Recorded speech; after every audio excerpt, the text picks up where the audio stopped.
Negara-negara di dunia menggunakan momentum tahun ini untuk membenahi ekonominya setelah sempat porak-poranda diterjang badai corona. Daya adaptasi manusia akhirnya menemukan pola untuk tetap memutar roda ekonomi meskipun masih harus menerapkan social distancing dan meminimalisir mobilisasi. Itu sebabnya lembaga sekelas Dana Moneter Internasional atau IMF memasang proyeksi berani, yaitu global mampu tumbuh 6% di tahun ini setelah mengukir rapor minus di 2020. Economies also continue to adapt to new ways of working, despite reduced mobility, leading to a stronger than anticipated rebound across regions. Additional fiscal support in large economies, particularly the United States, has further improved the outlook. Namun di tengah proyeksi optimis itu, bagaimana dengan Indonesia? Proyeksi terbaru Kementerian Keuangan rupanya menargetkan ekonomi tanah air bakal tumbuh 4,5% hingga 5,3% di 2021. Jika dibandingkan, angka ini masih jauh di bawah proyeksi IMF untuk global. Mungkinkah global kelewat optimistis atau pemerintah yang justru terlalu pesimistis? Mari kita lihat indikatornya. Jika dipantau dari tren produksi manufaktur, maka tanah air menunjukkan perkembangan pesat karena mampu meraih skor di atas 50 selama 5 bulan berturut-turut, yang menandakan adanya ekspansi.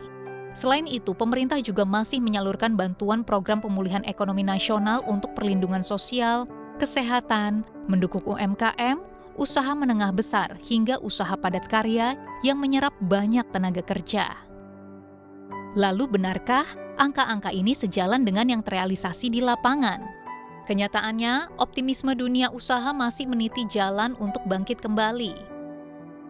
Survei yang dilakukan oleh Apindo terhadap lebih dari 600 perusahaan menunjukkan mayoritas pengusaha masih meyakini omsetnya di 2021 mengalami penurunan maupun stagnasi.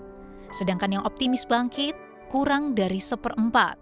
Survei yang sama juga menunjukkan hanya 1/3 pengusaha yang yakin bahwa bisnisnya masih akan bertahan hingga 1 tahun ke depan jika pandemi COVID-19 masih akan mewarnai sepanjang 2021.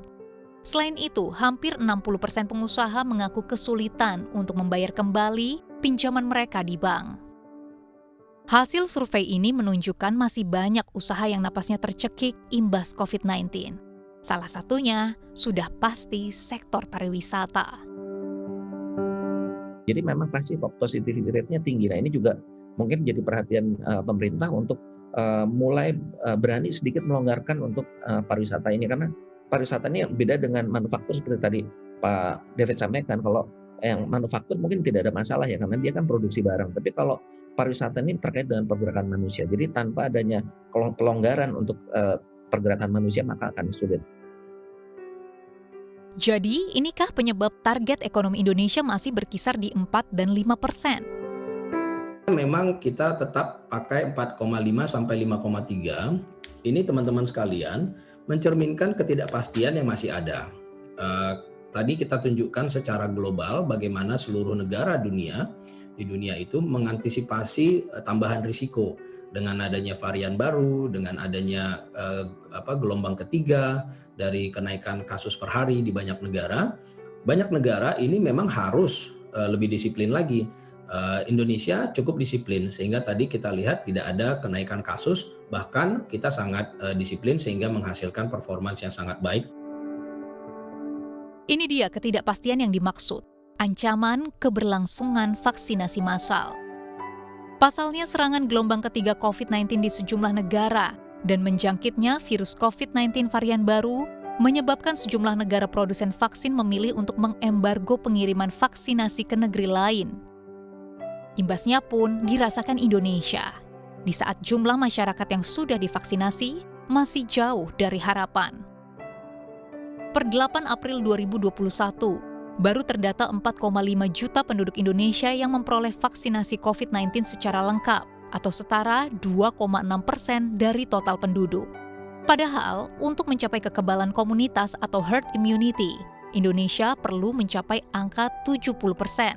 Dan di saat yang sama, kasus corona di negeri ini tercatat menembus lebih dari 1,5 juta penduduk, dengan angka kematian mencapai hampir 3%. Tentunya kita tak berharap embargo vaksin menyebabkan kasus corona terus menanjak, pun tak menginginkan varian baru corona kembali menggoyang ekonomi bangsa. Namun dengan situasi yang dihadapi saat ini, benarkah angka tumbuh 4 hingga 5% cukup realistis? Semoga saja.